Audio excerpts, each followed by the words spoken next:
Inadapt ng Kamara ang bersyon ng Senado ng panukalang magbibigay ng kapangyarihan sa Pangulo para bawasan o suspindihin ang fuel excise tax. Sa ilalim ng panukala, 3 buwan bago epektibo ang emergency powers ng Pangulo, maliban na lang kung patuloy pang tataas ang presyo ng kada bariles ng Dubai crude. Otomatiko naman itong babawiin kapag bumaba na ang presyo ng kada barrel sa $80. Batay sa datos ng Department of Energy, 29% ng presyo ng gasolina ang napupunta sa buwis.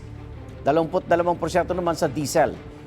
Pipirmahan pa ng House Speaker, Senate President at mga Secretary General ng Kamara at Senado ang panukala.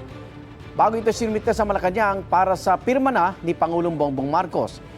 Hindi pa naman tiyak ang Pangulo kung gagamitin niya ang emergency powers. It's a very complicated calculation. We will see. Depends on the trends. We have to watch the trends of on oil prices. We just have to look. It's very hard to say because it's all speculation. We don't know how long this will last for. We don't know what the effects are. Igan, mauna ka sa mga balita, mag-subscribe na sa GMA Integrated News sa YouTube para sa iba't ibang ulat sa ating bansa.